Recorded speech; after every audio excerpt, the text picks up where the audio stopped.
Welcome to Behind the Glass Mixing Gospel.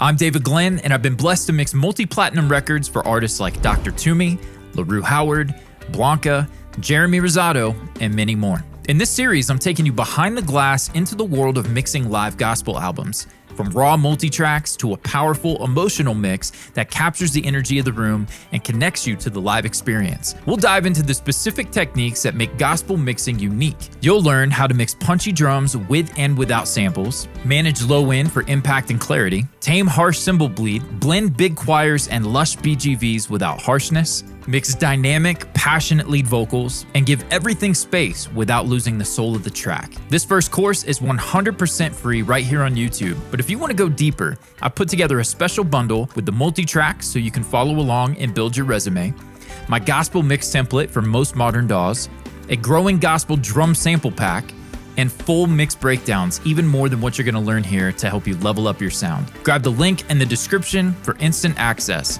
Plus, I've got some guides down there to help you grow as a mixer as well. Before we dive in, don't forget to hit subscribe, turn on notifications so you don't miss a single video in this free series. And with that, let's dive in to Behind the Glass Mixing Gospel.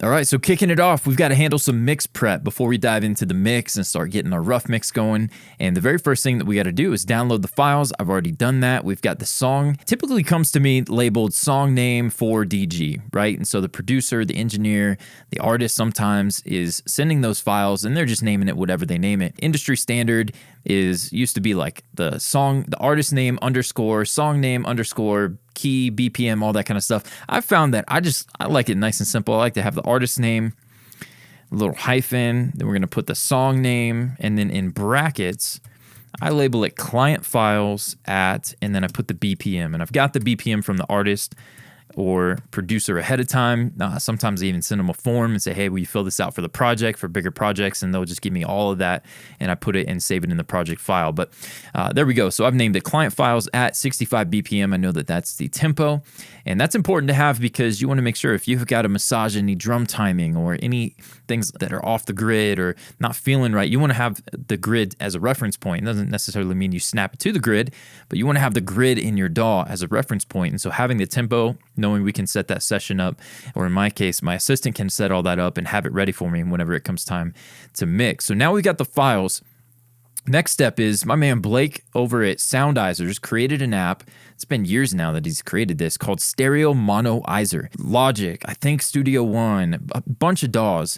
The default is for when a producer goes to export the multi-tracks for sending it off to mixing. The default is typically for them to be exported as stereo files. And so if you have a kick that's not really stereo, there's nothing different on the left versus the right speaker or headphone, the left ear, right ear, those are not true stereo files. If it's mono, you just want a mono file. That's twice the CPU, twice the RAM. It just is going to eat up more system resources by having everything be in stereo.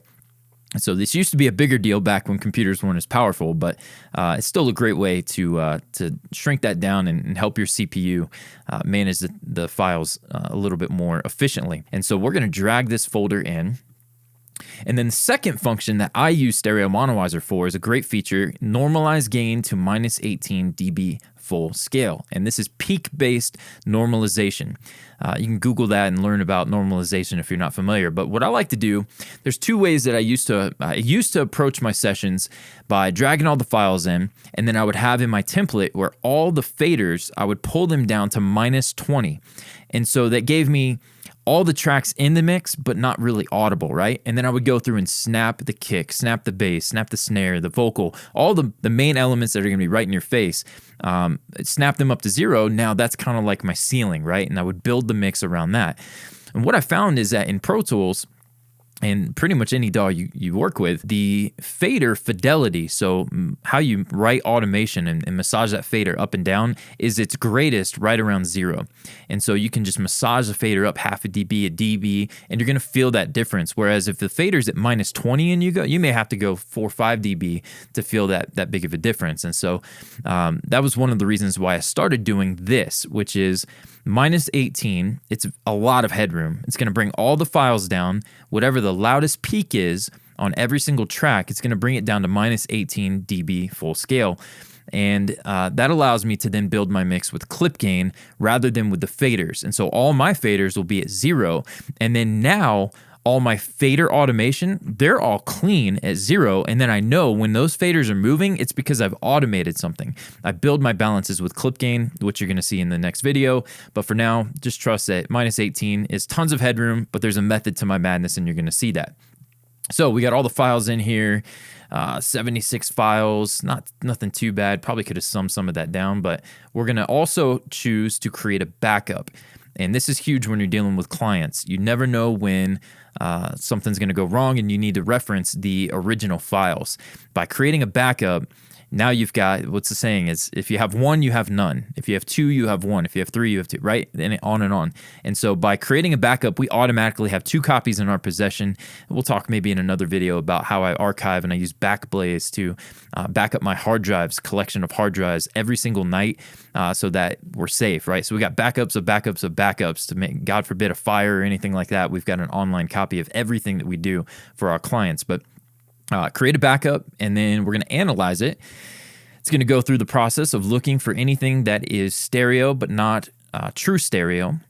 Again, that could be like a snare drum sample that's got stereo information left and right. That's a stereo file. A snare drum that's purely mono, there's nothing different on the left and the right, that's mono. And so it's going to go through, it's going to do its job and analyze those. These files are good to go. So there was nothing in this session. There was originally, but I've done this twice now. This is me.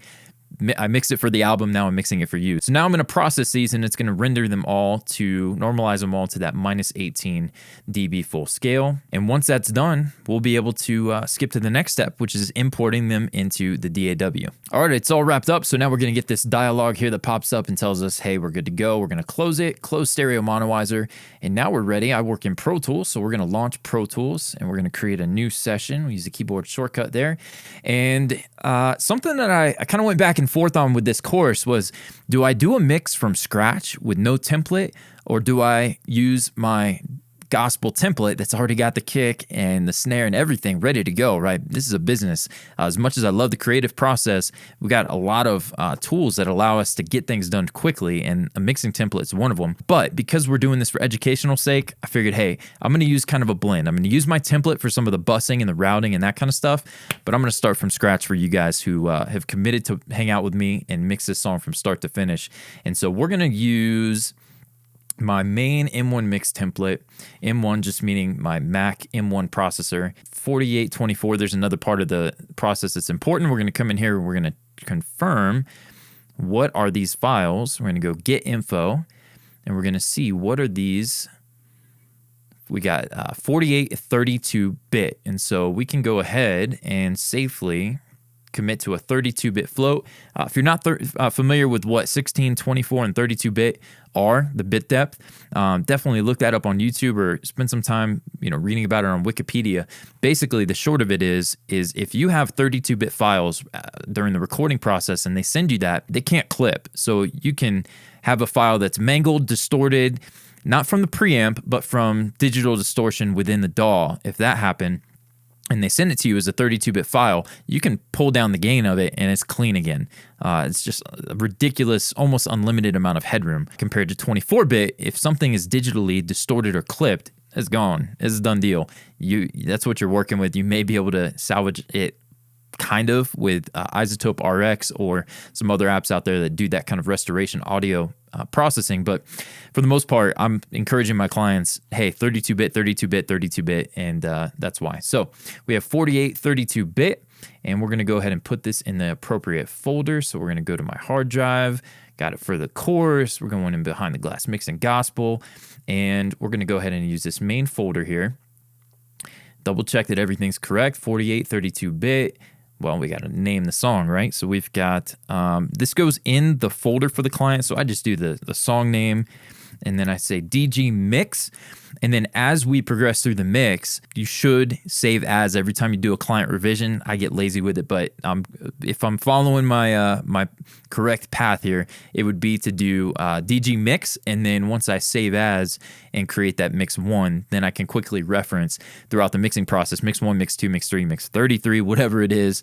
If it's a new client, we're spending whatever time we need. I make sure that I don't put a limit on revisions. If a client ends up going 70, that's an anomaly. It's usually 2 or 3 mixes, maybe 10 for kind of a high stress client it's a radio single or something like that. It's a big hit that they really want it to go. We may spend more time on it, but anyways, that name, DG mix, and then I know it was my mix. I did it. We're going to hit create, and that's going to create the Pro Tools session. All right, so Pro Tools is launched and we're ready to import the files. I'll do a video here in the next video or two giving you an overview of my template. So if you want to recreate it for yourself, by all means, but don't forget, we've got the behind the glass all access bundle where you're going to get the template. You're going to get the official Pro Tools session with all of my automation and everything.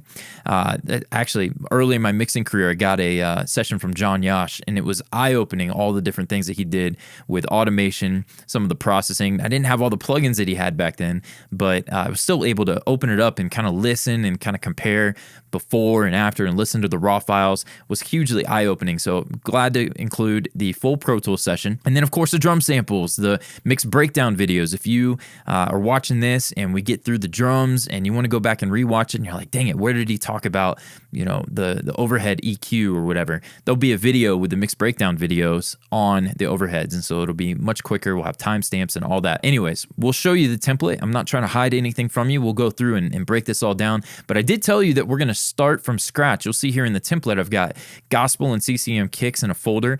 And if I open that up, I've got my main kick, click, the ambience. I've got all of it broken out. I just drag my files, gain stage into it, and I've got a mixed kick drum sound. I told you I'm not going to do that. We're going to do it from scratch, and we're going to basically rebuild this and just see where the process leads us. But for now, we've got a couple of things to take care of, starting with importing the actual files. There's one of two ways you can do this. You can do what I'm doing here. You can click and drag them in. Or if you're working in Pro Tools, you're new to Pro Tools, you go File, Import, and you can say Import Audio. Then you would go to the folder and you would highlight all the files if you needed to convert them to all that stuff. It's super basic. You guys are probably more advanced than that. So we're going to skip that process. But here we go. We've got all of our files into the session. It scared me for a minute there. There was no visual GUI. The waveforms weren't showing up. I was like, crap, did I screw something up? But we're good to go. Okay, so we got all the files imported.